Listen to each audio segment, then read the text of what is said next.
आपका स्वागत है हमारे चैनल सनातन धर्म में। आज मैं फिर से एक नई कहानी के साथ उपस्थित हूं। तो चलिए कहानी सुनते हैं।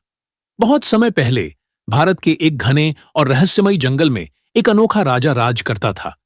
यह राजा कोई इंसान नहीं बल्कि एक विशालकाय सफेद शेर था। उसकी आंखें ऐसी चमकती थीं जैसे दो जलते हुए अंगारे हों। जंगल के सभी जानवर उसे चंद्रराज कहते थे। चंद्रराज का शरीर चांदी के समान सफेद था और उसकी गर्जना इतनी प्रचंड थी कि वह कई मील दूर तक सुनाई देती थी।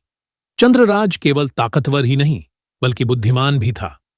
वह जंगल के संतुलन को बनाए रखने के लिए हर संभव प्रयास करता था।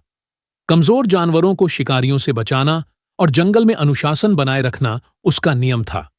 लेकिन उसकी शक्ति और रहस्यमय उपस्थिति से हर जानवर उसके नाम से भी कांपता था। जंगल के बीचों बीच एक गुफा थी जिसे कोई नहीं जानता था कि वह कहां तक जाती है। कहते थे वही चंद्रराज का महल है। गुफा के पास जाने की हिम्मत कोई नहीं करता था क्योंकि वहां जाते ही एक अजीब सी शांति और ठंडक महसूस होती थी। जंगल के बड़े बूढ़े कहते थे कि इस गुफा में कोई अद्भुत शक्ति है जो चंद्रराज को अमर बनाए रखती है। एक दिन जंगल में इंसानों का एक समूह आया। उनके पास बड़े बड़े औजार थे और वे पेड़ों को काटने लगे। धीरे धीरे जंगल उजड़ने लगा।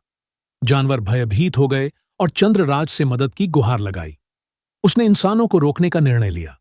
रात को जब इंसान अपने तंबुओं में सो रहे थे, चंद्रराज ने अपनी गर्जना की। पूरा जंगल थर्रा गया। इंसान डर से उठ खड़े हुए और देखा कि चंद्रराज उनके तंबुओं के पास खड़ा था। उसकी आंखों की चमक और तेज गर्जना ने उन्हें जड़ कर दिया।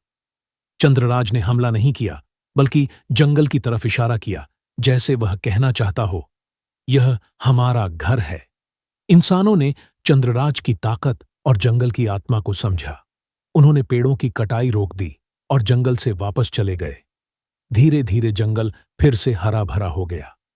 चंद्रराज ने जंगल को उसके पुराने रूप में लौटाया। आज भी लोग कहते हैं कि चंद्रराज जिंदा है और जंगल की रक्षा कर रहा है। जब भी जंगल को खतरा होता है, उसकी गर्जना सुनाई देती है। उसकी रहस्यमयी गुफा अब भी वैसी ही है जहां कोई नहीं जा सकता। चंद्रराज का नाम सुनते ही लोग उसकी कहानी याद करते हैं और जंगल के प्रति सम्मान प्रकट करते हैं। ऐसी और रोमांचक कहानियां देखने और सुनने के लिए हमारे चैनल को सब्सक्राइब और लाइक करें। और यदि आप किसी भी भक्त की कथा या कोई अन्य कहानी जानना या सुनना चाहते हैं तो कमेंट में अवश्य बताएं।